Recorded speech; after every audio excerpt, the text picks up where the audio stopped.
গত সোমবার উত্তরবঙ্গে কাঞ্চনজঙ্ঘা এক্সপ্রেস ট্রেনের ভয়াবহ দুর্ঘটনায় প্রাণে বেঁচে ফিরলেন পুরাতন মালদহের বছর 38-এর যুবক প্রফুল্ল রাজবংশী।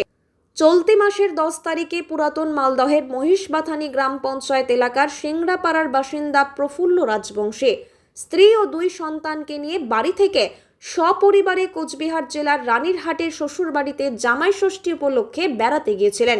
7 দিন থাকার পর গত সোমবার সকালের ট্রেনে ধূপগুড়ি স্টেশন থেকে ডাউন কাঞ্চনজঙ্ঘা এক্সপ্রেস জেনারেল কামরায় ওঠেন তারা। ট্রেনটি প্রায় ঘন্টা 3 চলার পর হঠাৎ ছন্দপতন ঘটে। শিলিগুড়ির ফাঁসি দেওয়ার রাঙাপানি রেল স্টেশনের সংলগ্ন এলাকায় ডাউন কাঞ্চনজঙ্ঘা এক্সপ্রেস ট্রেনটি অল্প সময়ের জন্য দাঁড়িয়েছিল বলে জানান প্রাণে বেঁচে ফিরে আসা যুবক প্রফুল্ল। জেনারেল কামরার পেছনের 2 নম্বর বগিতে ছিলেন তিনি, কিন্তু সেই সময় দুর্ঘটনাটি ঘটে যেই সময় শৌচালয়ে গিয়েছিলেন তিনি। হঠাৎ বিকট শব্দ, ঝাঁকুনি কাঁপুনি, ট্রেন থেকে বাইরে বেরিয়ে এসে দেখেন ভয়ঙ্কর সেই দুর্ঘটনার দৃশ্য। মুহূর্তের মধ্যে প্রাণ নিয়ে বেঁচে ফেরার আতঙ্ক গ্রাস করে। ঠিক সেই মুহূর্তে কি করবেন ভেবে উপায় খুঁজে পাচ্ছিলেন না। স্থানীয়দের সহযোগিতায় কোনো রকমে বাসে করে বাড়ি ফেরেন। বাড়ি ফিরতেই আতঙ্কের সেই ছাপ এখনও তার মনে কুঁড়ে কুঁড়ে খাচ্ছে। আমি গত 10 তারিখে শ্বশুরবাড়িতে গিয়েছিলাম। আমার স্ত্রী, আমার কন্যা সন্তান, ছেলে, আমরা সবাই মিলে শ্বশুরবাড়িতে যাই গত 10 তারিখে। 7 দিন থাকার পরে আমি গত 17 তারিখে বাড়িতে আসার জন্য কাঞ্চনজঙ্ঘা স্টেশনে ধূপগুড়ি স্টেশনে কাঞ্চনজঙ্ঘা এক্সপ্রেসে আমি উঠেছি। আচ্ছা, তারপর কি? তারপরে আমি আসতে পার হওয়ার পরে কাঞ্চনজঙ্ঘা এক্সপ্রেস কিছু দূর আসার পরে কাঞ্চনজঙ্ঘা দাঁড়িয়েছিল। হঠাৎ করে একটা রেকর্ড আওয়াজ হয় আর খুব শব্দ হয়। হঠাৎ সে সময় কি দেখলেন? আমি ট্রেন থেকে তখন আমরা খুব এমার্জেন্সি নামি বেরিয়ে দেখছি একদম পিছনের 3টা বগি একদম পুরো একদম লন্ডভন্ড হয়ে গেছে, ভাঙচুর হয়ে গেছে।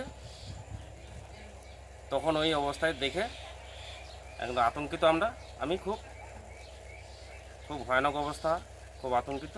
যে বগিতে আপনি ছিলেন, কোন বগির কোন দিকে ছিলেন আপনি?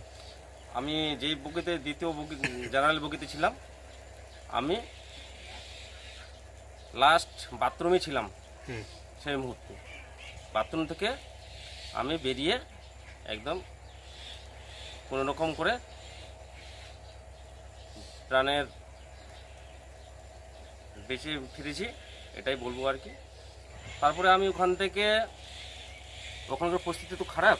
তারপরে ওখান থেকে আমি ওই স্থানীয় লোকজন জড়ো হতে থাকে, তাদের কাছে আমি জিজ্ঞাসা করলাম যে দাদা এখান থেকে কত দূর আমরা বাড়ি যাব, এখান থেকে যাওয়ার ব্যবস্থা কীভাবে যেতে পারবো? তো বললো যে এখান থেকে আপনারা টোটোতে চলে যান। টোটোতে গিয়ে ওই লোক ওইভাবে হেঁটে হেঁটে গেলাম।